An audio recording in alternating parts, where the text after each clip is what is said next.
Hey everybody, this is Anamika and you are watching पाठशाला ऋषिकेश। आज की वीडियो में हम एक महत्वपूर्ण करंट अफेयर्स का टॉपिक डिस्कस करेंगे जो कि है चेस ओलंपियाड 2022। जैसे कि इसके जो गेम्स हैं वो खत्म हो चुके हैं, इसका समापन हो चुका है। तो इससे रिलेटेड अब जो भी विनर्स होंगे, जो भी इससे रिलेटेड क्वेश्चंस बनेंगे वो हम आज की वीडियो में डिस्कस करेंगे। जब गेम स्टार्ट हुआ था तो भी हमने इस पर एक वीडियो बनाई थी, उसमें मैंने आपको चेस से रिलेटेड जो क्वेश्चंस थे वो डिस्कस करे थे। आज की वीडियो सिर्फ आज के लिए डेडिकेटेड होगी, यानी कि विनर्स के लिए डेडिकेटेड होगी, और बाकी जो फैक्ट्स होंगे वो भी हम साथ साथ डिस्कस करेंगे। सबसे पहले बात कर लेते हैं कि कौन सा एडिशन इस बारी का चेस ओलंपियाड 2022 का रहा है। तो 44th एडिशन ये इस बारी रहा है। इससे पहले जो एडिशन हुआ था 2018 में हुआ था, वो भी आपको वेन्यू पूछ सकता है कि कहाँ पर ये खेला गया था। तो बातूमी जो कि जॉर्जिया में एक सिटी है, तो वहाँ पे ये गेम खेला गया था। इसके बाद जो होना है 2024 में होना है, जो कि बुडापेस्ट में होगा।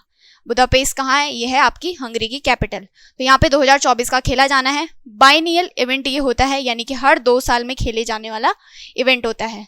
2020 में कोविड-19 की वजह से नहीं हो पाया था, तो इसलिए 2022 में हुआ है, और इसके बाद 2024 में होना है। सबसे इंपॉर्टेंट हमारे लिए 2022 का वेन्यू हो जाता है, क्योंकि ये भारत में खेला गया। पहली बार जो चेस ओलंपियाड है वो भारत में खेला गया, तो इसलिए हमारे लिए महत्वपूर्ण हो जाता है। भारत में भी बात करें तो तमिलनाडु जो हमारा स्टेट है वहाँ पे खेला गया, जवाहरलाल नेहरू स्टेडियम, जो कि कहाँ पे है? तो ये हो जाएगा आपका चेन्नई में। तो यहाँ पे आपका चेस ओलंपियाड 2022 खेला गया। कब से कब तक? तो 28 जुलाई से 10 अगस्त तक जो इसके मैच थे वो ऑर्गेनाइज किए गए। पीएम नरेंद्र मोदी जी द्वारा ये इनॉग्रेट किया गया, क्योंकि हमारे भारत में हुआ, तो हमारे प्राइम मिनिस्टर ने इसको इनॉग्रेट किया। इसके बाद सबसे महत्वपूर्ण क्वेश्चन इसके मैस्कट से बनेगा। तो इसका मैस्कट क्या रहा है इस बारी? तो थम्बी इसका मैस्कट रहा है। इस तरीके से आप देख सकते हैं तमिलनाडु का जो अटायर है, जो इनका पहनावा है, इसने पहना हुआ था। और थम्बी का आपको मतलब पूछ सकता है कि इसका मतलब क्या होता है। तो यंगर ब्रदर जो होता है वो इसका मतलब होता है।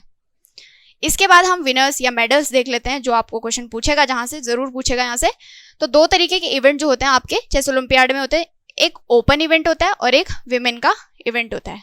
तो ओपन इवेंट में गोल्ड मेडल की बात करें, यानी कि प्रथम पे कौन सी टीम रही है, तो उज्बेकिस्तान ने गोल्ड मेडल इसमें हासिल किया है। सिल्वर अर्मेनिया के पास गया है, और ब्रॉन्ज हमारे भारत ने जीता है। तो ये इंपॉर्टेंट है। भारत में भी बात करें तो इंडिया की जो बी टीम है उसने ओपन इवेंट में ब्रॉन्ज मेडल जीता है। वहीं पे विमेन इवेंट की बात करें तो गोल्ड मेडल यूक्रेन ने जीता है, सिल्वर मेडल जॉर्जिया ने जीता है, जहाँ पे हमने बात करी थी कि 2018 का चेस ओलंपियाड हुआ था। और ब्रॉन्ज मेडल अगेन हमारे भारत ने जीता है, भारत की ए टीम ने जीता है।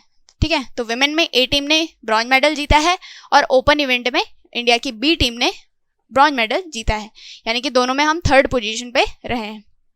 इसके अलावा आपको 2 महत्वपूर्ण चीजें जो याद रखनी है। एक हाईएस्ट स्कोरर आपको पूछेगा इंडिविजुअल में।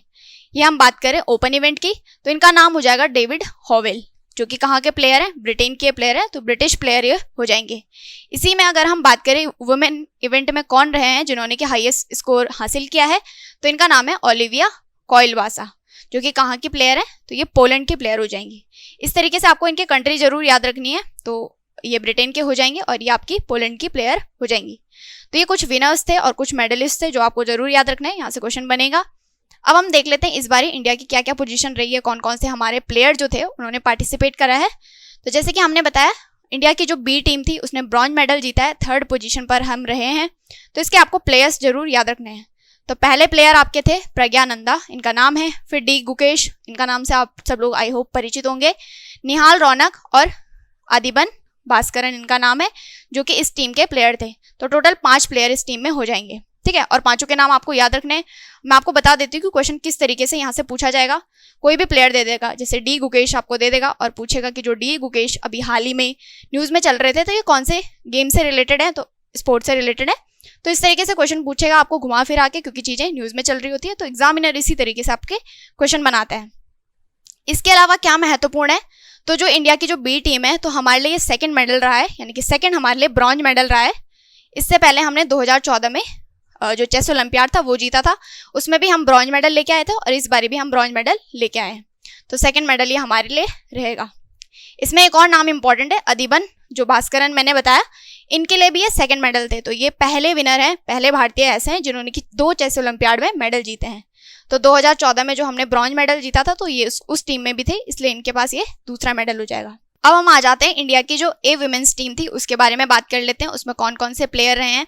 तो इन्होंने भी, जैसे मैंने बताया आपको, कि ब्रॉन्ज मेडल जीता है, यानी कि 3rd पोजीशन हमारी इसमें भी रही है। तो कौन कौन से प्लेयर हो जाएंगे जिनको आपको नाम याद रखना है, इसमें कौन कौन से प्लेयर थे ए टीम में। तो कोनेरू हम्पी, इनका नाम आप सब लोगों ने सुना होगा, बहुत ही फेमस ये चेस प्लेयर हैं। हरिका, रमेश बाबू वैशाली, तानिया सचदेव और भक्ति कुलकर्णी। तो ये प्लेयर हैं जो कि विमेंस की टीम में थे, तो इनके नाम आपको याद रखने हैं। अगेन मैं बता रही हूँ, इनसे क्वेश्चन किस तरीके से पूछेगा कि कोनेरू हम्पी जो कि बहुत ही फेमस प्लेयर हैं, तो ये कौन से स्पोर्ट से रिलेटेड है, इस तरीके से आपको क्वेश्चन पूछेगा, जो कि अभी हाल ही में न्यूज़ में चल रही है। तो आपको इनका नाम याद रखना है और इनका स्पोर्ट तो आपको याद रखना ही है। और विमेंस की बात करें तो ये हमारे लिए पहला चेस ओलंपियाड मेडल था, तो यानी कि इस बार हमारे लिए बहुत ही अच्छी ये अचीवमेंट रही है, क्योंकि हमने पहला मेडल किसी ओलंपियाड में जीता है। अब हम बात कर लेते हैं फिडे के बारे में। फिडे जो कि एक इंटरनेशनल चेस फेडरेशन होता है, जो कि चेस से रिलेटेड जितने भी गेम्स होते हैं तो इंटरनेशनली जो इसको रेगुलेट करता है उसका नाम होता है फिडे। ठीक है, तो इससे रिलेटेड आपको क्वेश्चन जरूर पूछेगा, क्योंकि यही इसका जो ऑर्गेनाइज था वो फिडे ने ही करवाया था। या पिक्चर भी देख सकते हैं, जो इस बारी का इवेंट हुआ है, जो इसकी क्लोजिंग सेरेमनी है, इसकी ये पिक्चर है। तो इसके हेडक्वार्टर्स आपको जरूर पता होने चाहिए, क्योंकि ये पूछेगा। तो लुज़र्न स्विट्जरलैंड में आपको फिडे के हेडक्वार्टर्स मिलेंगे। इसके प्रेसिडेंट का नाम है आरकेडी वॉकविच। ठीक है, तो इनका नाम भी आपको याद रखना है। कब इसकी फॉर्मेशन हुई है, तो 1924। ईयर जरूर याद रखेंगे, डेट इतनी इंपॉर्टेंट नहीं है, लेकिन ईयर 1924 में आपकी फिडे की फॉर्मेशन हुई थी।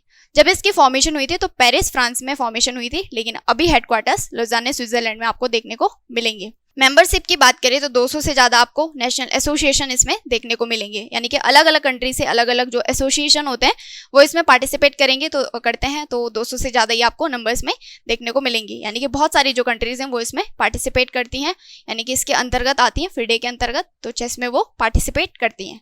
तो ये हमने बात कर ली जो हमारा चेस ओलंपियाड 2022 हुआ, उससे रिलेटेड जो विनर्स थे या जो भी फैक्ट्स थे, हमने सारे पॉइंट टू पॉइंट डिस्कस कर लिए हैं। तो आप इनको कहीं नोट कर लीजिए, और आपके जितने भी आने वाले एग्जामिनेशन है वहाँ आपको ये ज़रूर हेल्प करेंगे। तो इसी तरीके की महत्वपूर्ण जानकारी के लिए आप हमें फॉलो कर सकते हैं फेसबुक, इंस्टाग्राम, टेलीग्राम और यूट्यूब पे पाठशाला ऋषिकेश के नाम से। Thank you so much for watching. Have a nice day. Bye bye. Take care.